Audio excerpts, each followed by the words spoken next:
Plus de 100 millions de vues sur la plateforme YouTube. Bah oui, hein, déjà, c'est énorme. Hein. Incroyable. Bientôt 1 million d'abonnés, mais attention, elle le cache parce qu'elle attend d'avoir le 1M pour qu'il puisse être visible. C'est ça ou pas, Penola Lawson? C'est ça, c'est ça, c'est ça. Bienvenue en toute intimité, je suis ravi de te recevoir. C'est vrai que tes Merci. vidéos tournent beaucoup sur les réseaux sociaux, sur la plateforme YouTube. Tu parles de tout. Tu as commencé avec les pranks, les story time. Aujourd'hui, c'est en train de gonfler. Tu as sorti ton parfum et tu es avec nous pour nous parler de ton histoire et qu'on puisse te découvrir au travers de tes créations de contenu. Penola, il paraît que tu as 22 ans Ouais. et que tu es dégoûtée que tout le monde le sache. Enfin, dégoûter, oui et non, c'est aussi une libération en vrai de vrai, parce qu'à force de le cacher, j'en avais un peu marre. Et j'attendais juste d'être un peu plus accomplie pour dire aux gens, bah, tu peux être très jeune et réussir et faire des choses que des gens attendent 30 ans ou 40 ans avant de... Voilà. Et il paraît que beaucoup de membres de ta communauté ne te croient pas. Oui, c'est vrai qu'au début, c'était assez vexant, mais au final, je peux les comprendre. Encore une fois, c'est pas tous les jours qu'on voit une fille de 22 ans qui a une communauté énorme sur les réseaux, qui fait des partenariats, qui gagne bien sa vie, qui a une marque de parfum, une marque de gaine maintenant. Donc je peux comprendre aussi que même quand je parle, je suis assez mature. Donc 22 ans, on n'y croit pas trop, mais c'est le cas pourtant. Qu'est-ce que tu préfères créer comme contenu? Est-ce que c'est les pranks? Est-ce que ce sont les mises en scène avec ta famille, notamment ta mère, ton frère, tes sœurs, les make-up, les story time? J'hésite entre les challenge money où où je donne de l'argent aux gens dans la rue et je vois leur sourire. Sur les Champs-Élysées beaucoup. Ouais, sur les Champs-Élysées, ouais. Ou les vidéos en famille où c'est toujours un kiff. Ouais. Parle-moi de ces vidéos sur les Champs-Élysées. Comment tu les organises? Comment ça se passe? Alors, je trouve une idée assez atypique, assez WTF, comme j'aime bien les appeler. Et c'est aussi simple que ça, hein. Je vais sur Paris, je retire mon argent et puis je le distribue à ceux qui réussissent le challenge. Tu vas à la tirette, comme disent les personnes du 2e siècle, c'est ça? Ouais, c'est ça. Tu prends des billets, mais tu retires combien? Euh, Ça dépend. Si c'est 200 euros que je vais donner à chaque personne, on va dire que je vais sur 1000 euros, au cas où il y en a 5 qui gagnent. Mais voilà.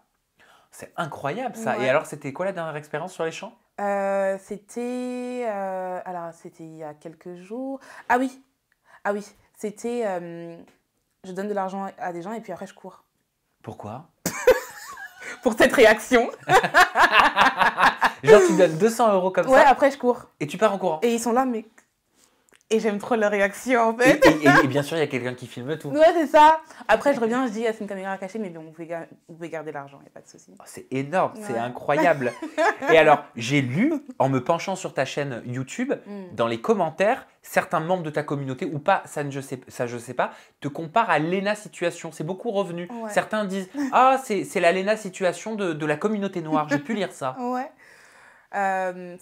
C'est vrai que je l'ai vu, ça ne me blesse pas. Je pense que Léna, qui est une youtubeuse que j'admire beaucoup, que je respecte beaucoup, elle a un contenu qui est très elle en fait. Très elle, très spontané, très naturel, très amusant. Et c'est aussi un peu ce que je propose. Donc je comprends que les gens fassent le parallèle. Il y a des similitudes, des différences que tu notes entre vos contenus? Après, oui, hein, moi je suis un peu osée quand même. Hein. Plus? Ouais, je pense. Si, un peu quand même.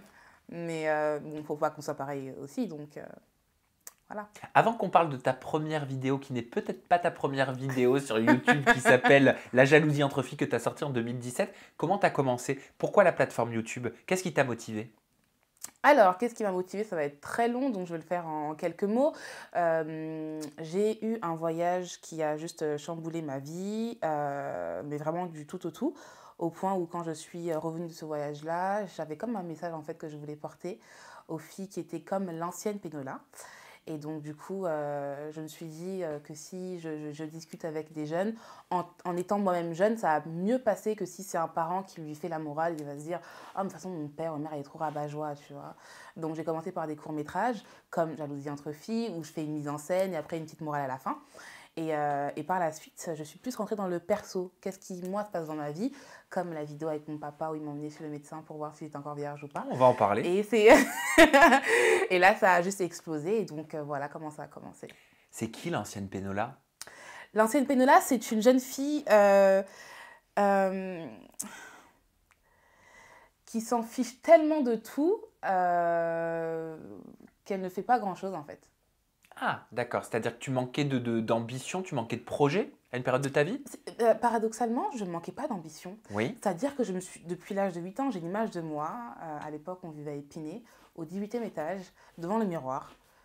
Plus tard, je serai une leader, je serai une star et il y aura un groupe de femmes derrière moi qui va me suivre. Mais pourtant, dans la vie de tous les jours, je ne faisais rien qui promettait cela. Donc, non, j'ai toujours été ambitieuse, je pense, mais juste, je sais pas, je n'aimais pas forcément travailler à l'école. Je restais toujours avec mes copines et mon copain de l'époque, mon copain toxique. Le fameux copain toxique Ouais, le dont tes fameux parents toxique. t'ont éloigné, ça je l'ai vu. Non, je l'ai vu, je sais pas où je l'ai vu, je crois que je l'ai vu sur les réseaux sociaux. Tu expliquais qu'à un moment donné, la relation était tellement toxique que tes parents t'ont dit viens, on va partir en voyage C'est ça. en Afrique, c'est ça, on va aller au mariage d'une tante. C'est ça, C'est c'est ça, ça, hein. c'est ça, c'est Et ils ça, t'ont laissé là-bas exactement. 1 an et demi. Ouais, 2 ans. 2 ans. 2 ans, c'est ça. Donc, je revenais d'une fugue. Donc, j'étais partie. En fait, c'est ma grand-mère qui m'avait saoulée. Elle avait débranché mon ordinateur. Et juste pour ça, en fait, j'avais fugué. J'étais partie, du coup, chez ce copain-là très toxique. Et je suis revenue peut-être 3 jours après. Et ma mère, elle m'a pas crié dessus. Elle m'a accueillie et tout. On a discuté. Mais pourquoi t'es partie? Oh, c'est grand-mère, ok. Mais tu sais, il y a le mariage de ma sœur. Ça serait bien qu'on y aille. En plus, si j'avais parti au Togo et tout. Allons-y. Et moi aussi, j'étais en mode, ah oui, oui, oui. En plus, je loupais l'école pour aller au soleil. Oh, mais qui dirait non? Et donc, du coup, on arrive à l'aéroport. Quelques jours après, là, j'accélère. Hein. Et sur le billet, je vois Cotonou. C'est un pays qui est juste à côté du Togo. Et je dis, mais maman, pourquoi c'est pas le Togo comme tu me l'as dit? Elle me dit, non, il n'y avait pas de vol pour le Togo direct. Donc, arrivé à Cotonou, on prendra un bus et c'est à côté. Et du coup, on arrive à Cotonou et on rentre dans un bus, effectivement, 1 heure, 2 heures, 3 heures. On s'éloigne de la capitale, la terre devient de plus en plus rouge. Je dis, mais... Elle me dit, non, mais tu sais, comme on vient rarement en Afrique, il faut qu'on profite pour voir la famille. On vient voir la sœur de ton Tu père. devais croire que tu allais faire rendez-vous en terre inconnue. Mais grave moi, ça me plaisait bien, parce que, bon, en France, je suis considérée comme une Africaine, mais en vrai de vrai, l'Afrique, je ne connais pas. Donc, moi, c'était, ouais, je suis en Afrique et tout, c'est trop, trop, trop bien et tout. Donc, je vais découvrir. Mais je n'étais pas prête à ce que j'allais découvrir à la fin de ce voyage. Et du coup, on arrive chez cette tante-là. Donc, je suis dans ma chambre et tout. Je cherche le wifi et tout et tout. Et là, on toque à ma porte et tout. On rentre. On me dit, ton père qui est au téléphone. Je décroche. Mon père qui me dit, t'es bien arrivée, Penola? Je dis oui. T'es bien installée, ça va? Je dis oui. Il me dit, ok, tu vas y rester. J'ai dit, pardon? Pardon? Et donc, c'est comme ça que je suis restée 2 ans et demi en Afrique. J'ai fait d'abord 1 an et demi. Je suis revenue en France. J'ai revu ce texte toxique-là. Et de moi-même, j'ai dit, en fait, je préfère retourner parce que je ne suis pas prête. C'est incroyable quand même de t'extirper d'un homme toxique par la distance. C'était tant nécessaire que ça? Ouais, parce que mes parents m'ont eu très tôt et je pense qu'ils se sont dit que si on ne les sépare pas, bah, ils vont rester ensemble et peut-être que j'aurai un enfant très tôt et ça risque de me dérouter de ma D'accord. destinée. Mais il était comment ce garçon avec toi? Il était très toxique? Non, toxique pour ma vie, sinon, c'était un mec lambda, il vendait de la drogue, mais il ne m'en vendait pas à moi, hein, il faisait sa vie. T'étais folle amoureuse Ouais, et tes parents, ça leur plaisait pas. exactement, parce que du coup, j'allais pas à l'école ou je n'étais pas concentrée. Mais ils ont eu raison, hein, parce que une fois au Bénin, bah, j'ai sauté une classe et j'ai eu mon bac et je suis revenue, quoi. Tu les en as remerciés par la Mais suite. bien sûr, Mais t'as pas dû les remercier au début. crois-moi que non. Hein. S'il y avait du sang qui pouvait sortir quand je pleurais, je pense que le sang serait sorti, tellement que j'ai pleuré. Tu te disais quoi? Comment tu l'as vécu quand même? C'est pas tout le monde qui vit une césure comme celle-là. Mais tu sais, c'est paradoxal parce que j'ai pleuré pendant 3 jours et après, je me suis dit, ok, bon, bah, arrête de te lamenter sur ton sort et essaye de voir ce que tu peux en tirer, en fait. Donc très vite, ça, je sais pas pourquoi, mais je l'ai compris et j'essaie de me faire des amis, tant bien que mal, parce que du coup, avec mon accent, même si notre couleur de peau nous faisait comprendre qu'on était de la même terre, comment je parlais, on voyait très bien que cette fille-là, voilà, elle vient pas d'ici. Mais bon, ça a quand même appris beaucoup de valeurs.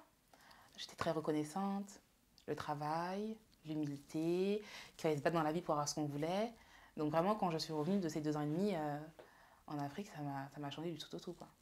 Et alors, on parlait en introduction de la pluralité de tes vidéos, de tes Ouais, contenus que tu ouais, crées. ouais, Il y a notamment une vidéo ouais, qui a beaucoup fait parler sur les réseaux sociaux. Elle s'appelle Mon père va me tuer. ouais. Est-ce que tu peux nous en parler?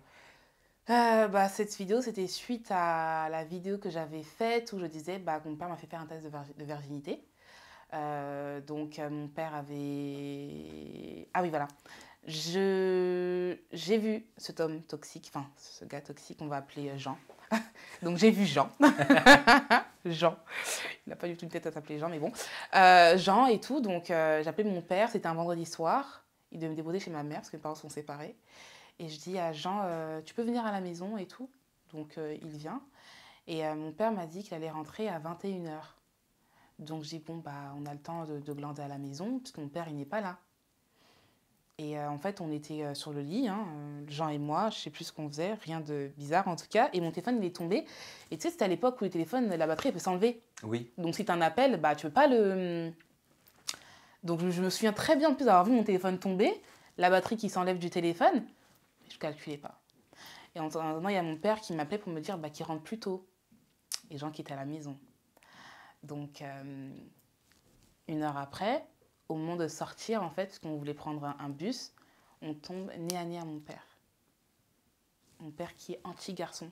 Surtout à l'époque, j'avais quoi? J'étais très jeune, j'étais au collège. Et là, mon père qui dit à Jean, vous êtes qui, vous? Qu'est-ce que vous faites là? Le pauvre, qui fait pas assez costaud, il prend une voix toute fine, parce que je vais toujours parler de mon père comme étant quand même une bête noire, redoutable, et que si un jour il tombe sur notre relation, on est foutu, quoi. Il prend une voix toute fine. Ah non, je suis... Excusez-moi.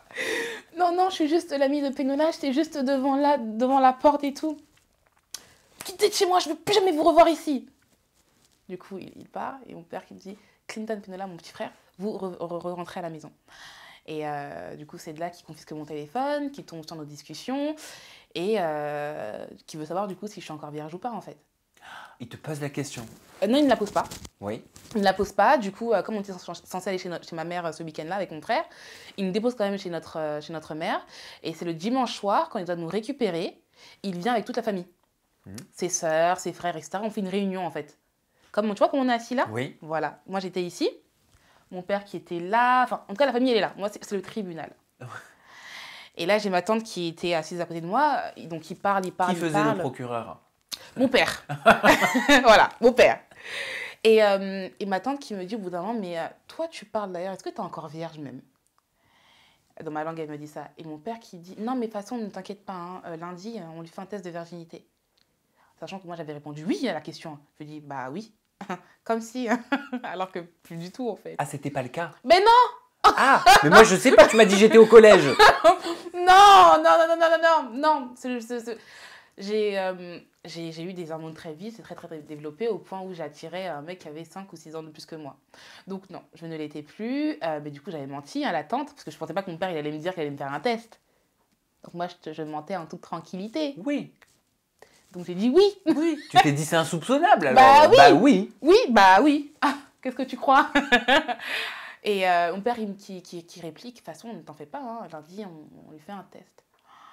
Mon cœur, il s'est serré à ce moment-là et tout. Et je me souviens qu'à l'école, j'avais une amie qui s'appelait Sarah. Elle, son père, il faisait régulièrement des tests de virginité pour savoir si elle était encore vierge ou pas. Et du coup, lundi matin, arrive à l'école, je cours vers elle. Sarah, je la secoue, s'il te plaît, dis-moi, est-ce qu'il y a le secret médical? Parce que tu sais, j'en ai souvent entendu parler et tout. Quand ton père, il te fait des tests de virginité, là, est-ce qu'il y a le secret médical ou pas? Elle me dit oui, c'est bon et tout. C'est bon, il y a le secret médical. Je dis ok, donc j'ai plus de soucis pour moi, c'est bon. Non, c'est pas bon. Et puis, Il n'y a pas eu le secret médical. pas eu le secret médical. Mais du coup, le lendemain, parce que du coup, le soir même, mon père était occupé pour m'emmener chez le médecin. Il avait une femme avec qui je m'entendais très bien. Très, très, très, très, très, très bien. Et elle, en fait, elle m'avait appelé déjà en amont pour me forcer à lui dire la vérité. Et j'avais craqué parce qu'on était tellement complices, elle et moi, que je ne peux pas lui mentir sur ça, en fait.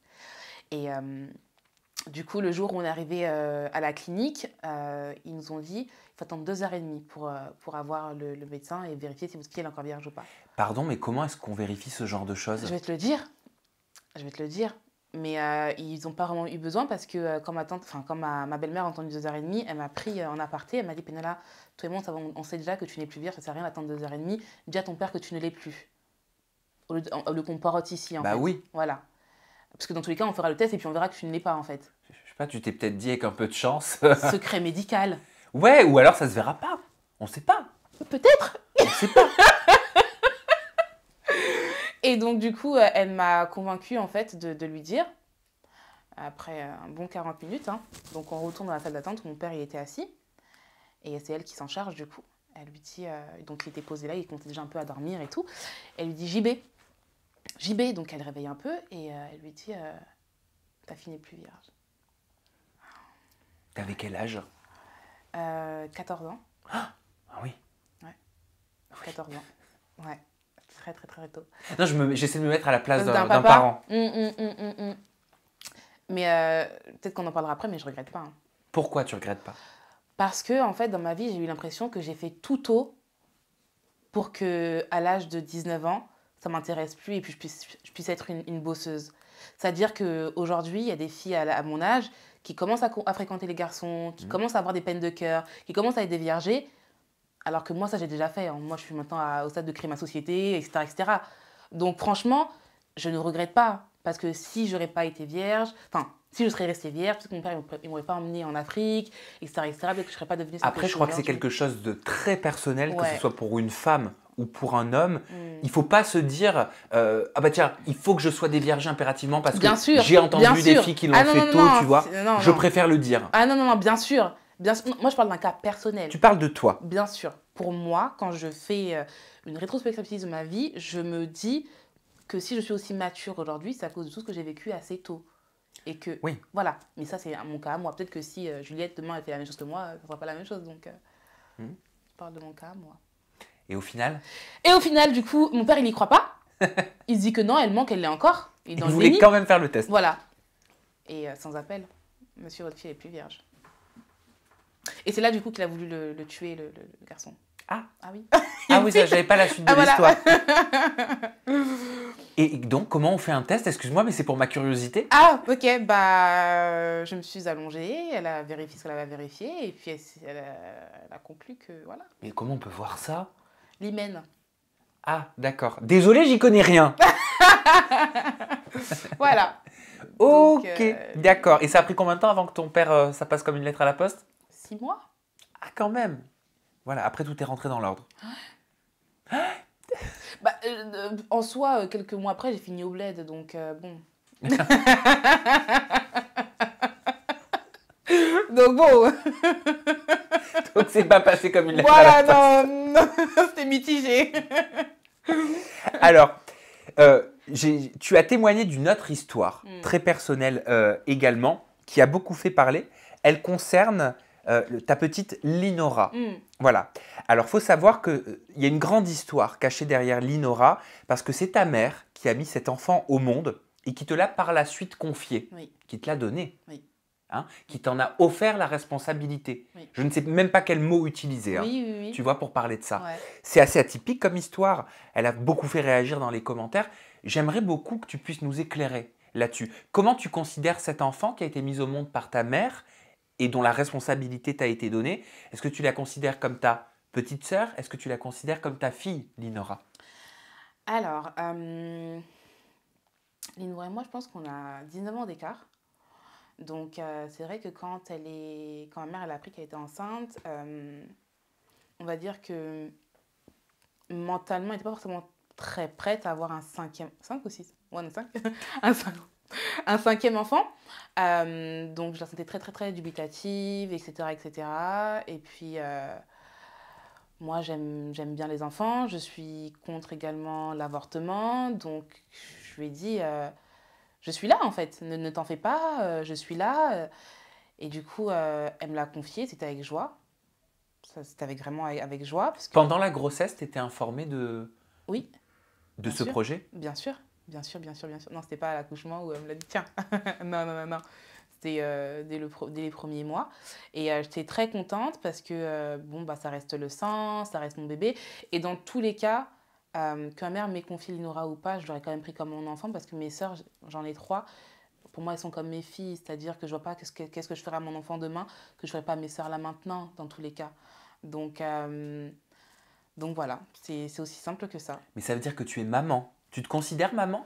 Euh, En toute honnêteté, non. Je me considère pas comme maman, mais parce que peut-être que j'ai jamais vraiment accouché pour que je te fasse un comparatif, tu vois.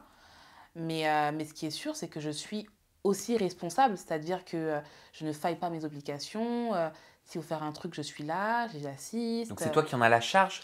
Oui, mais moi et ma mère aussi, parce qu'en soi, on vit tous ensemble, donc ma mère, elle se dédouane pas, au contraire, on participe tous, c'est un travail d'équipe, c'est le sang, quoi.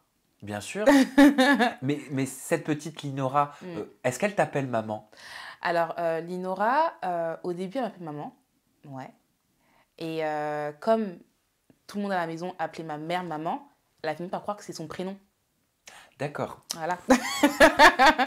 Donc elle aussi, elle l'appelle maman et je me voyais pas lui dire non, tu m'appelles moi maman. Non, Hmm.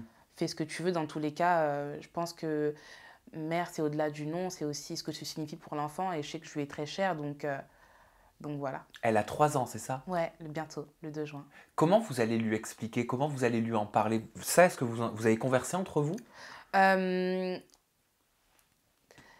En fait, ma mère, dans tous les cas, même quand des fois, elle lui dit, va voir ta petite maman. Voilà. Elle, même pour mes sœurs, que ce soit même pour Linora ou bien pour Madila et Sephora, je suis leur petite maman. C'est-à-dire que demain, s'il arrive un truc à ma mère et je touche du poids, non, jamais, mais elles savent que je serai une couverture, je serai une deuxième maman pour elles. Donc voilà, je suis une deuxième mère pour mes sœurs, quoi. Et c'est toi qui vas en avoir la charge plus tard pour les études, le Oui, cursus scolaire? Tu sais comment oui, ça va se passer? oui, oui, avec plaisir, dans tous les cas, avec plaisir. En fait, ma mère, elle nous a éduqués. Voilà, Pénola, c'est comme votre maman, vous la respectez et vous l'écoutez comme si c'était votre mère, en fait.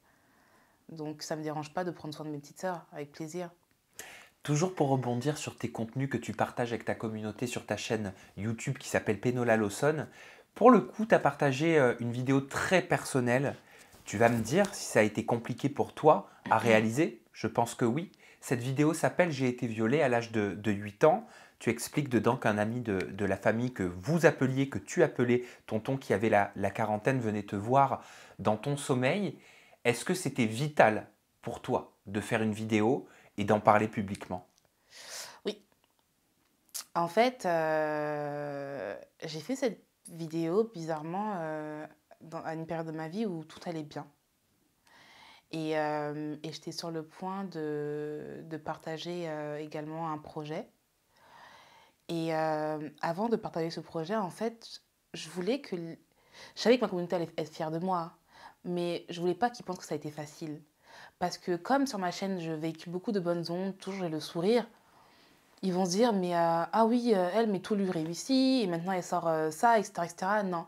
En fait, c'était important pour moi de leur dire, bah écoutez, vous me voyez avec le sourire, mais ça n'a pas toujours été facile, en fait.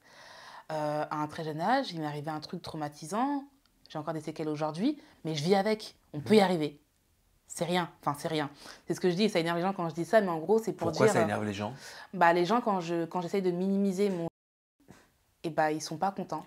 Le Ils- fait de dire que tu vives avec aujourd'hui, c'est minimisé? Non, le fait que quand je parle de mon, je dis c'est rien, la vie continue. Ça, Ça t'a été reproché? ouais, En plus de ce que tu as vécu, on te reproche d'utiliser ces mots-là? voilà, on me reproche de dire quand je dis c'est rien, dans tout, c'est pas grave. Ils me disent non, c'est grave, arrête de dire que c'est rien. Pourquoi tu dis c'est pas grave? Parce que la vie ne s'arrête pas là et je ne dois pas laisser oui, quelque chose d'aussi traumatisant, une épisode aussi marquante, bah, avoir le monopole de ma vie. Faut que je move on, faut que je bouge. Faut pas que je reste sur ça, donc je préfère me dire que c'est pas grave. Comment vous avez affronté en famille, puisque j'ai compris que vous étiez extrêmement soudés, ce, cet épisode traumatisant de ta vie? Pour faire bref, on va dire que mon père m'a beaucoup soutenue et que je me reposais sur lui. Dans quel sens? dans le sens où bah, c'est lui qui a pris la décision de porter plainte et de faire en sorte que je sois protégée juridiquement. Voilà. Oui. C'est le cas? Ça a été le cas? Bah, la personne en question a fui en Afrique, donc il n'y a pas eu de suite. Après, j'ai eu écho comme quoi lorsque tu te fais tu peux porter plainte dans les... Enfin, tu peux... L'affaire est ouverte pendant 30 ans. Je ne sais pas si c'est vrai, ça fait très longtemps qu'on m'avait dit ça. Mais dans tous les cas, même au jour d'aujourd'hui, j'ai plus la force de veiller à ce qu'il soit puni. En fait, je me dis que le karma se chargera de lui parce que j'ai pas été la première victime. Donc j'en suis sûre qu'il a une vie misérable. T'as besoin qu'il soit puni pour faire ton deuil? Non, Tu peux faire ton deuil? bien sûr. Tu as fait ton deuil? Est-ce qu'on peut faire le deuil d'un tel événement? Je sais pas si le fait que lorsque j'ai... Parce que comme j'ai dit dans ma vidéo, hein, j'ai été transparente, je leur ai dit que des fois, lors de certains rapports sexuels, je pouvais pleurer. Donc, moi, je sens que j'ai fait le deuil, mais c'est vrai que des fois, il y a des événements comme ça qui peut-être me rappellent que je ne l'ai peut-être pas complètement fait, mais je vois pas comment je pourrais faire plus le deuil que ça, en fait. Donc, je sais pas comment on fait le deuil de ça. T'as pu parler avec un professionnel? Euh, Un psychologue? Un psychiatre? non. J'ai déjà vu des psychologues quand j'étais plus jeune, mais c'était plus par rapport à mes parents qui se séparaient. Mais pas, j'en ai pas le souvenir, je sais pas. Mais je sais que j'en ai beaucoup parlé en tout cas avec mon père, qui a fait le rôle du psy pour être sûr que j'évacue.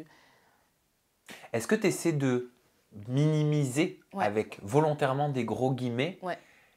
pour éviter de souffrir Ouais, parce que tu veux être ouais, forte et parce que tu ne veux pas une image de toi que tu considérerais comme une faiblesse? exactement. Donc Ouais. c'est une grosse carapace. Ah oui, totalement, et que j'assume parce que ça me réussit. C'est-à-dire que si par contre celui-là m'empêchait d'aller vers des hommes ou bien que j'ai peur de l'homme et tout, oui, j'aurais voulu régler ça. Mais parce que minimiser avec des gros guillemets, comme tu le dis, me permet d'avancer, bah, je continue à minimiser en fait. C'est donc le pansement dont tu as peut-être besoin. Oui, bien sûr. Donc il ne faut pas le critiquer, Non. Oui, ce pansement-là, s'il voilà, est nécessaire pour voilà. toi. Mais les gens, ils le critiquent. Quand j'ai publié la vidéo là, quand je l'ai mise en ligne, cette vidéo, j'ai des gens qui m'ont appelé, mais t'es folle, pourquoi dans ta vidéo t'as dit que c'est pas grave et tout? C'est grave. Et je me suis dit, mais ok, vous voulez que je me dise c'est grave et quoi? Et du coup, continuer à pleurer? Enfin, me dites pas ça, quoi. T'avais peut-être pas besoin de ça. Bah non. Mais ils voulaient trop que j'en fasse un big deal, en fait. Ils voulaient trop que ce soit présent dans ma tête. C'est grave, c'est un truc incroyable. C'est ok, mais on doit continuer, donc c'est pas grave. Et tu as continué. Mais bien sûr. Tu as continué dans le domaine de la création de vidéos, dans l'entrepreneuriat. Tu as lancé ton parfum, ton propre parfum. Tu me l'as offert. Merci beaucoup. Je le mettrai dans ma collection parce que j'adore les parfums. Et alors, il a un nom particulier. Hein. Je pense que tu le sais et qu'on te l'a dit. Il s'appelle Rare Femme Mystérieuse. Pourquoi?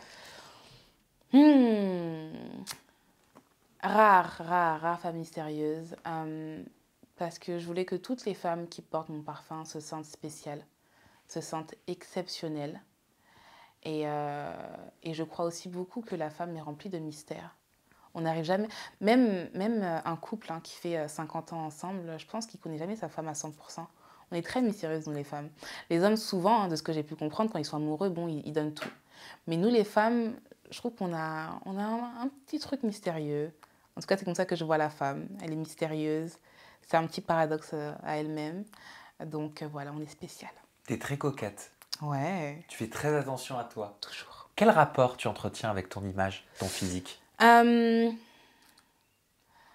Franchement, j'essaie juste de ne pas grossir. Parce que j'ai du mal à... On est deux. Parce que j'ai du mal à tenir. Mais voilà, ne pas grossir, prendre soin de moi. J'aime bien le make-up, les perruques, en changer très souvent, m'affirmer dans mon style. Voilà. Hein. Mon corps, je l'aime bien et je le déteste aussi en même temps. Pourquoi?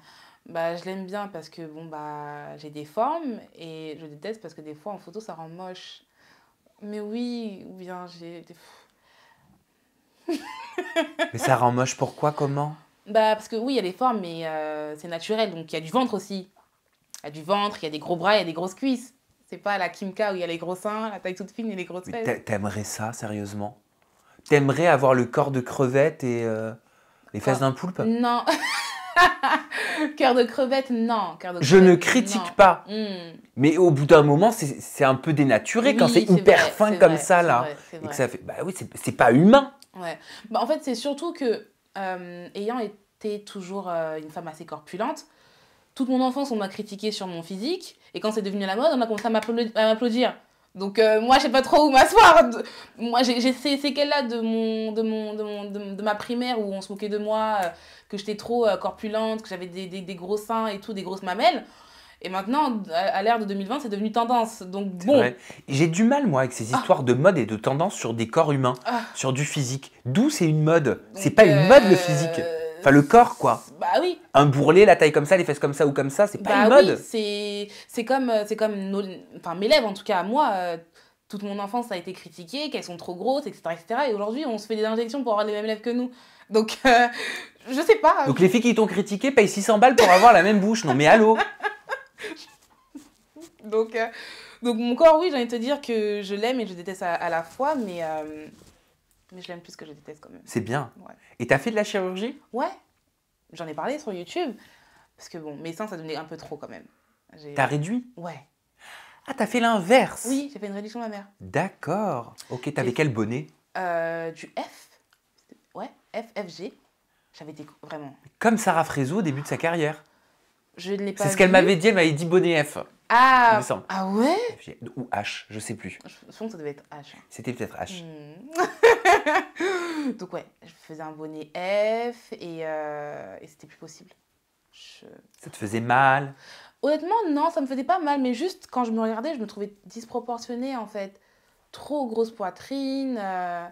Donc là, c'était plus une question de quoi? D'esthétique, de santé? Non, si je dis que c'est de santé et si je dis que j'avais mal au dos, c'est de mentir. Ok. Clairement, c'est de mentir. C'est pour faire la meuf qui a voulu faire de la chirurgie et passer ça sur le coup de... Non, ça me faisait pas mal au dos. Mais esthétiquement parlant, je trouve ça trop gros et trop disproportionné. Hmm. Donc, je l'ai réduit 2 fois. 2 fois? Ouais, et j'en ai fait encore une troisième. Pourquoi? C'est encore trop gros. Dis donc. Ouais. On a dit d'être transparent, donc... Ah ben, bien sûr, on est là pour ça. Je te donne de la Et t'as transparence. fait d'autres choses? Est-ce qu'il y a des choses qu'on sait pas encore? Oui. Oui? Demandez-moi et je dis. Que ne sait-on pas sur ton physique? Alors, ma mère, elle est partie en Tunisie il y a quelques années. Je l'ai suivie pour l'accompagner. Et j'ai fait une lipo du menton. Mais honnêtement, honnêtement, sur le coup, j'ai pas forcément vu la différence. Hein. Ah ouais, parce que moi j'ai envie de le faire aussi. Je pense que c'est de la peau, c'est pas de la graisse. Ça. Là, juste un peu, tu sais, C'est genre... de la... Non, c'est de la peau, c'est pas de la... Arrête. Non, non, non, c'est de la peau, c'est pas de la graisse. Et alors, ça fait pas de différence? Bah, j'ai continué à avoir un double menton jusqu'à ce que je perde du poids il y a pas très longtemps. Et là, je trouve que... Alors, ça va? Donc, pas d'autres secrets? Non. Pas d'autres secrets. Non. Et est-ce que tu as des regrets? Mais si on se focus sur ta carrière, hein, sur tes créations de contenu, est-ce qu'il y a, je sais pas, une vidéo que tu regrettes ou autre? Aucune vidéo. Aucune? Même celles qui ont été très critiquées? Même les plus critiquées. Je pense notamment à une qui a fait une sacrée polémique. Tu sais à quoi je fais référence? Ah. Vidéo sur le déni de grossesse. Bon, Sur la grossesse. Ça, c'était plus un post Snap qu'une vidéo YouTube. Moi, je pensais que tu parlais de vidéo YouTube. Donc, si tu me parles de post sur Snap, c'est vrai qu'à refaire, je ne le referai pas. Mais qu'est-ce qui s'était passé? Pourquoi ce déferlement? Regarde, j'ai trouvé plein de tweets. Ah ouais, non, les gens, ils se sont défoulés. Mais tu sais que c'est...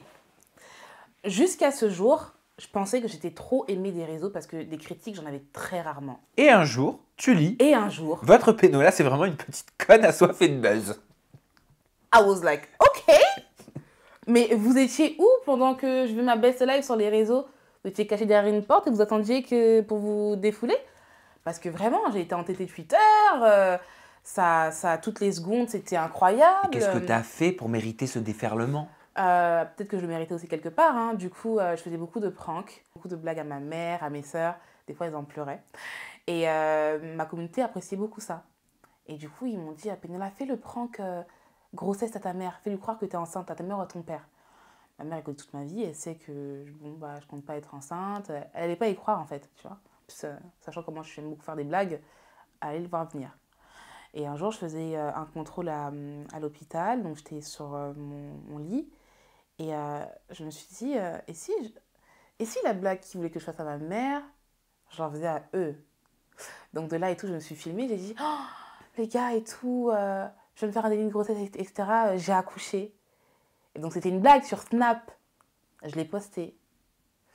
Et là. Donc il y en a qui y ont cru, les pauvres. Il y en a les plus malins, on va dire. Ils se sont dit, mais non, Pénélope, on la connaît, elle aime trop faire des blagues. Donc c'est sûr que moi, j'y crois pas. D'où ces insultes. Et au final, vrai regret ou alors tu penses qu'il n'y avait pas mort d'homme? En fait, j'ai senti qu'il y a des abonnés qui ont vraiment été déçus de moi. En mode, Pénélope, mais pourquoi tu blagues sur ça? On blague pas sur ça. Et ça, je l'ai compris. Je m'en suis excusée. Mais j'ai aussi senti qu'il y en avait qui ne m'appréciaient pas. Et qui se sont servis de ça. Ouais, qui se sont servis de ça pour vraiment mettre le couteau dans la plaie et vraiment s'assurer que je sois dans une bonne sauce. Voilà. Et aujourd'hui, ça te fait te poser des questions quand tu crées du contenu? Est-ce que tu te dis parfois, oh, est-ce que je peux dire ça? Est-ce que je peux faire ça? Est-ce que je vais pas me faire critiquer? La question, elle vient toujours quand c'est un sujet assez sensible. Mais au final, je m'écoute toujours moi et je le poste, peu importe. Hein. Eh ben, t'as raison. Ah oui. Bah oui. Merci.